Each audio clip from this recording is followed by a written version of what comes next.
Hello. Hi, my name is Hannah. Welcome back to my channel, Hannah Needs to Yell. This is a morning live stream that also might function as a video, essentially, on this topic.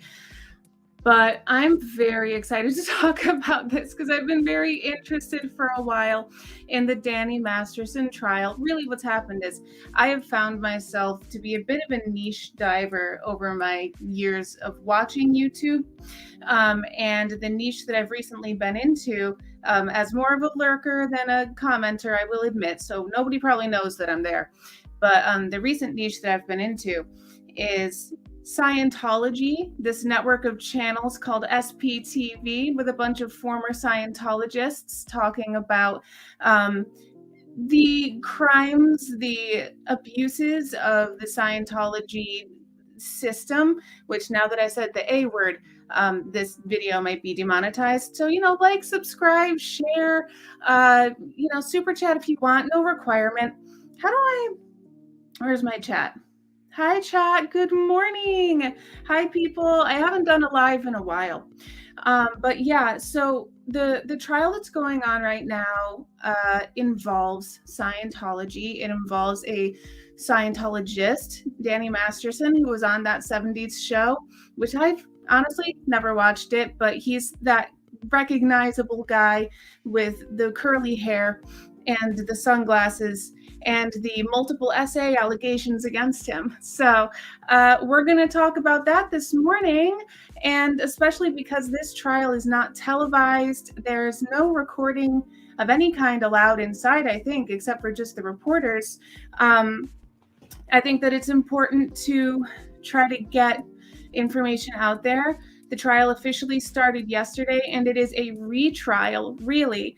And the most exciting thing, in my opinion, is that a YouTuber is going to be testifying as an expert in this trial. So what I need to do with this video is catch you all up. If you have been a watcher of SPTV, which is this network of Scientologist or ex-Scientologist channels, such as Growing Up in Scientology, the channel that Mike Rinder just made. Mike Rinder was on Leah Remini's series, Scientology in the Aftermath. And he started a YouTube channel very recently. Mark and Claire Headley started a YouTube channel over the past few months. And there are several other ex-Scientologist YouTube channels, ex-cult YouTube channels. And they've been talking a lot about what's happening with this trial, but I think I want the news to get out beyond that sphere and into more ears. So good morning. Thank you for being here. Those of you who are, please like the stream. And this can't be a super long one, so I'm just going to get straight into it. But I do see your comments, and I appreciate them. Thank you for being here. Okay. So this is a retrial. Many moons ago, a few months ago, Danny Masterson was put on trial for multiple alleged essays that took place, that allegedly he did against several women while he was in Scientology. I think he still is in Scientology, while these women were also Scientologists, and I believe most of them are not anymore. And the essay usually involved, I was going to say like the manner of essay, but I don't know if that's the right legal word. According to these alleged victims, these alleged Jane Does, it would usually involve him drugging their drinks, and then suddenly they would feel incapable of self-control, and things would happen to them that they did not consent to. So that's not cool, and it's definitely illegal. So it's now coming forward and being criminally tried, by the way. This is not a civil trial, right? Yeah, because I think that's, check me on that in the comments, but as far as I know, it's a criminal trial. No, okay, I'm not certain, but it's in court. It's not going to actually, the criminal versus civil here doesn't make a huge difference in the main story. So, of course, The defense is saying these women, like, yes, these things happened, but these women were consenting at the time, and now they just regret it because that's always what happens to every woman, of course. The big mistake that was made in the first trial, which ended in a mistrial, hence they're doing a retrial. The big mistake that Scientology and their lawyers made in the first trial was, according to reports that I've seen, people who've reported on these things, they originally went into the trial saying, the defense, that they were not going to bring up Danny Masterson's religion, Scientology. Religion. Scientology is a cult. The way that you can tell it's a cult is because everybody who leaves Scientology says that it's a cult. Everybody who is still in Scientology says that those who have left are just lying, and it's not a cult. So that's a clear sign. We're not going to have a debate here today about whether or not Scientology is a cult. Let's just move forward under the premise that it is. Okay. So within Scientology, there are a lot of, it's a paperwork heavy kind of cult. There's a lot of report filing and assessments that you have to do of yourself. They talk about auditing, they talk about security checks, they talk about ethics checks. There's these kind of constant reports, and everybody is supposed to report on each other, and everybody's kind of, you're never really safe and relaxed, because even just something that you know about somebody else, that's called a knowledge report. You have to tell somebody anything that you know about people that might even just slightly indicate something that might potentially become negative for Scientology. So it's a very tough place to build trust and friendship and relationships and stuff. People make it happen, God bless them. But anyway, so that's important, because in the first trial that ended in a mistrial, they made a point of not talking about Scientology and kind of leaving Scientology out of the conversation when it comes to having this trial. And usually, if it was Christianity, Islam, Judaism, Buddhism, it would be more reasonable, I think, to do that, because it's those religions, while they have rules and ethics and systems and morals, and they can be performed in a more controlling way, in general, there's more choice in the matter when you're in those systems, and there's certainly not as much people constantly like spying on each other, essentially, for the sake of their eternal soul. So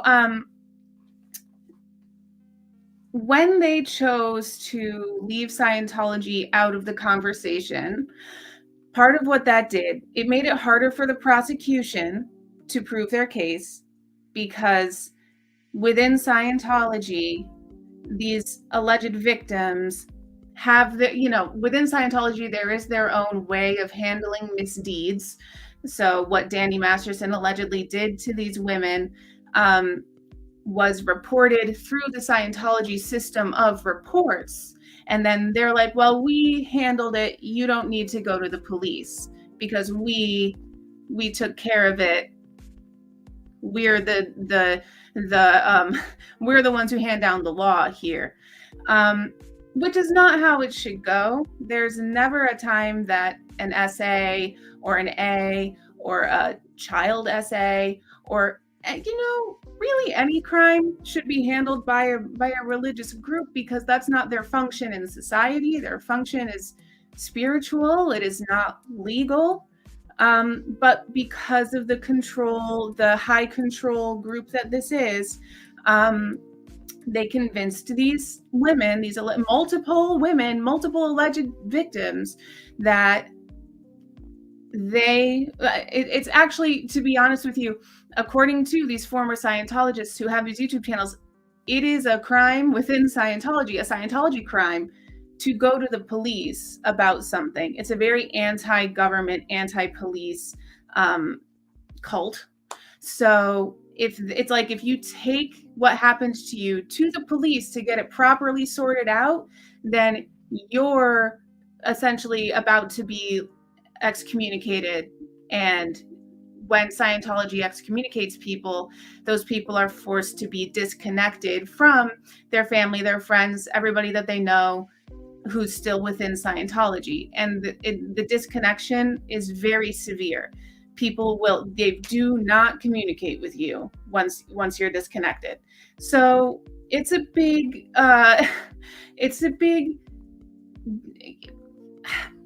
you're under duress when you're making the decision not to take such a difficult, terrible action that's been done against you.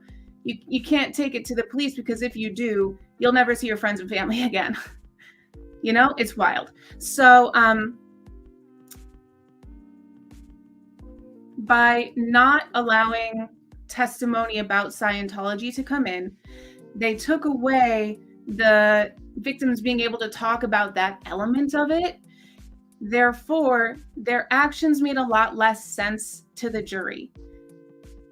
I think that, this is my speculation, this is my theory, because I was not part of the jury, but I've watched reporting about that first trial. And I think the big question on everybody's mind was, why didn't these women go to the police at the time that these things happened? What they weren't allowed to say was, well, Scientology says that you can't. And we have these reports that prove that they say that you can't. It's not just something we're making up. And they do have reports. And then, excuse me.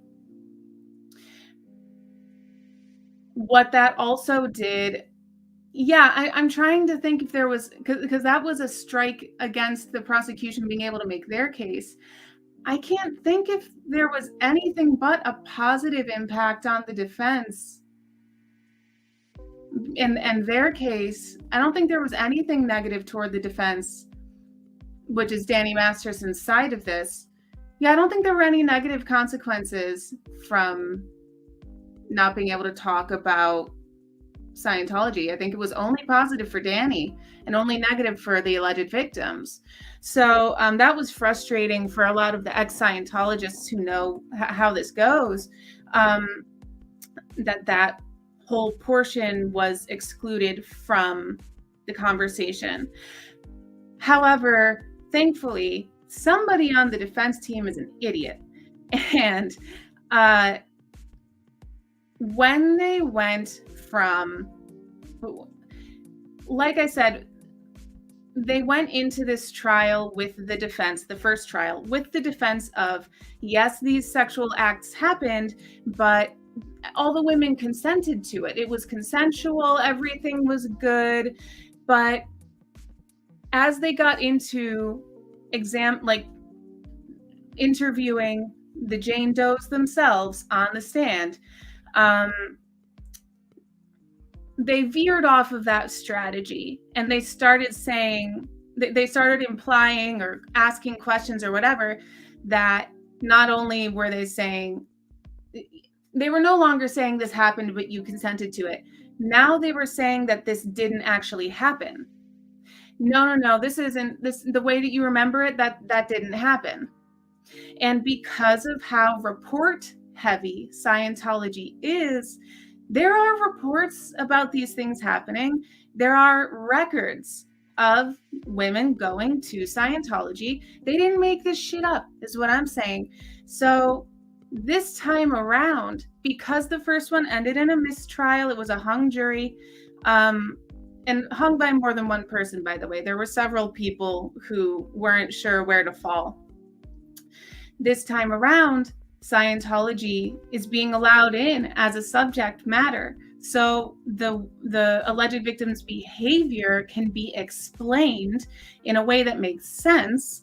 And also because the defense left their strategy in the dust, and instead of saying, oh, you consented to it, they said, this didn't actually happen. Guess what? There's Scientology reports that prove that this did happen. Even though there's not police reports, there are Scientology reports that this happened. So there are records. So this is real. So this did happen. you bitch. um, so while Scientology is being let in, one of the big arguments about why it should not have been let in the first time was because it's religious text, it's religious law. The court, the legal system has no right to interpret religion and religious text and, whatever. So all of those reports and all of those things are like religious reports, and there's no way that a lawyer or a judge could just read words on a paper and understand what they say. How? What? Yeah. This time around, in the retrial that just started yesterday, they are being allowed to discuss Scientology, which means that the prosecution or plaintiff, I don't remember if it's criminal or civil, is being allowed to present their own expert witness. And she is featured in my thumbnail. Her name is Claire Headley. She was the number 3 in Scientology, below David Miscavige himself, and Marty Rathbun was second in command. Claire Headley was third in command of Scientology while she was there for a very long time. So, by the time she wanted to leave. And then, yes, she did leave Scientology about 15 years ago, but you've been there long enough. You rise up to rank number 3 out of the whole church. You understand intimately everything about it. So now that she is a ex-Scientologist and has so much knowledge, the prosecution or plaintiff team has called on her to testify, which I am thrilled about because it's just this has been a year full of legal examples of women gathering together to take down powerful men who have no business being in the positions that they're in. And in this case, Claire Headley can hold her own on that stand. And she's just this very kind, cool, calm, collected lady who has just a very clear way of speaking about Scientology and decoding all of the language and the processes and whatever the heck. So it's a wise choice to put her on the stand, because not only she's a clear communicator, but she's also, her demeanor is very professional, yet calm, yet kind, and she's very likable. The jury will like her. They'll believe what she has to say, not only because of her past and her credentials as being third in command, but also because of her demeanor. She's a believable and likable person. So I'm very much looking forward to that testimony. Yesterday was the first day in court for this trial, and they said that testimony is going to be happening sooner than they expected. So my hunch is that it might even happen this week, but we don't know for sure. The only person who really knows is Claire, and she's not uploading right now to YouTube, to her YouTube channel that she shares with her husband, Mark. The channel is called Blown for Good. Blowing is what is the term for when you leave Scientology, you blow. So they're blown for good. They also have a book by that title that Mark wrote, her husband. So she's involved in the trial right now. She can't talk about it until it's over. So she's not uploading right now, but her husband, Mark, is. I'm very interested and very curious to see how that part of the trial goes. I really wish that this trial was being televised, because the court is supposed to be public. And yes, if you live in the area, anybody can drop into the court, and as long as you're not being disruptive and rude or anything, but anybody can drop in and sit and watch this trial happen. They have limited seating, but it's there, it's available. And trials and court, the legal system in the USA is supposed to be open and available to the public to watch so that you can understand, in case you ever get any legal trouble, what the heck this process would be like. And I think that there's a lot of value to be learned and gained from watching trials happen. And it does demystify what do lawyers do, what do judges do, how does this process work. If you need to sue anybody, if you get sued, if you get accused of a crime, if you need to accuse somebody else of a crime against you, it's good to know. And especially because this involves a pop culture figure, Danny Masterson. I wish that this was being publicized for that reason, because he's well known. I also think that the subject of Scientology is a wealth of information and discussion. It's been very secretly, very it's been kept very secret. It's been very well guarded, the truth of everything that goes on there, which is why there are these TV series like Leah Remini and Mike Rinder doing The Aftermath, the Going Clear documentary, these YouTube channels that are popping up that are all about like what Scientology is really about. And I think that it's really worth looking at and seeing this tax-exempt organization, how they're using their money to not really do anything positive for society, and definitely negatively impact their own members, let alone everybody else in the neighborhoods around them. So it's absolutely fascinating stuff. Just to make sure that I give you a proper timeline, those were the main points, the main highlights that I wanted to hit in an overview. But yes, so there was a first trial for this case in, I want to say it was the end of 2022. It ended in a hung jury. They've gone through a bunch of processes and now they're retrying it. There were a lot of issues around the jury in the first trial, not just because of the issue of Scientology not being allowed in as part of the conversation. And so there was general confusion about exactly why the victims behaved the way that they did. But there was also somebody on the jury who lied on their forms about important information that had he told the truth on his jury form, he wouldn't have been on the jury. And he did actually end up being the jury foreman. There's there's videos in the world of Scientology YouTubers. There's videos about that. And I think that it's interesting to go look at. But I say that to say that even if the trial had ended in a verdict, it couldn't have gone through. It could not have been upheld because the jury was tainted by this guy who lied on his jury forms. So eventually, I mean, I don't know, maybe that just never would have come out, but I think that the law, they have resources. They're pretty good at finding shit out. We found it out. If we found it out, certainly that's because they found it out. So anyway, so they did this whole trial. It ended in a hung jury. And even if it had come to a verdict, it could not have been valid because the jury was tainted.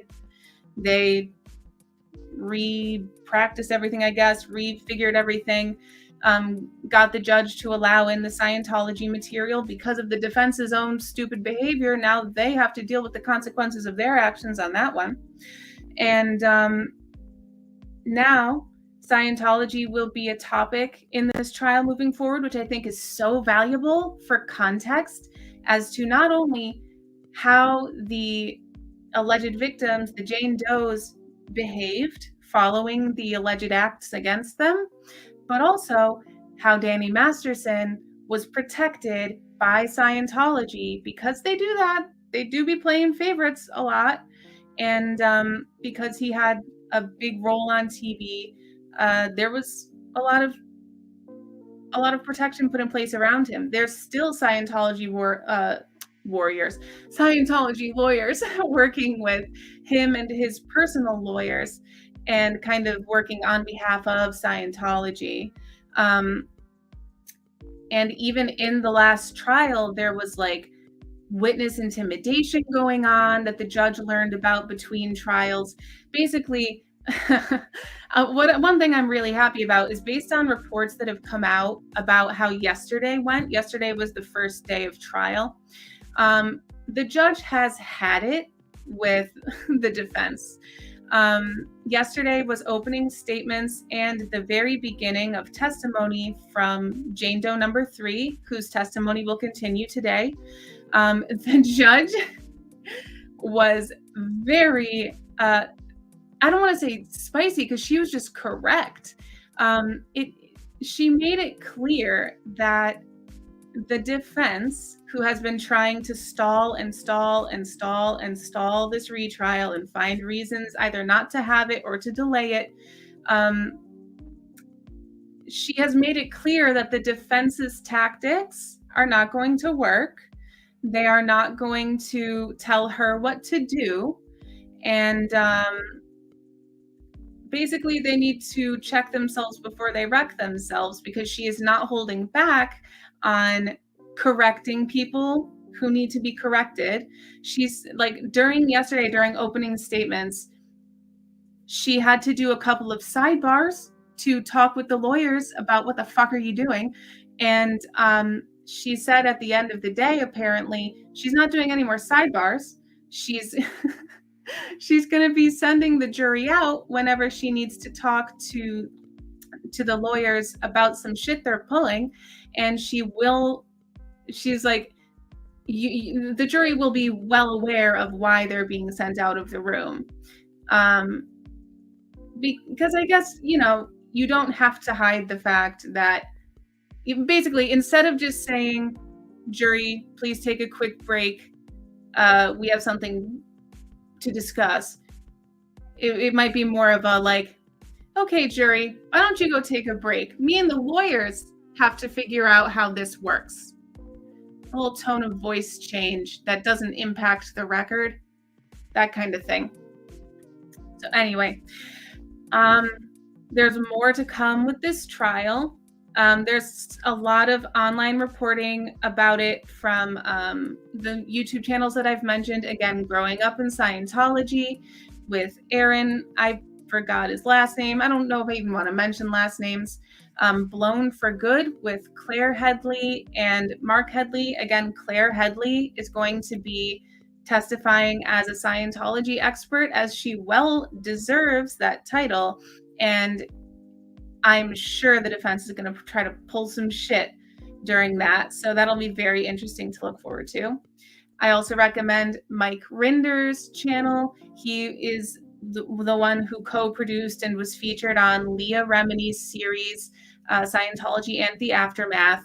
And he has more experience. He was in Scientology for longer, and he's a little older than the others, so his experience spans just further back in history. So he can speak to the broader brushstrokes of Scientology as a whole.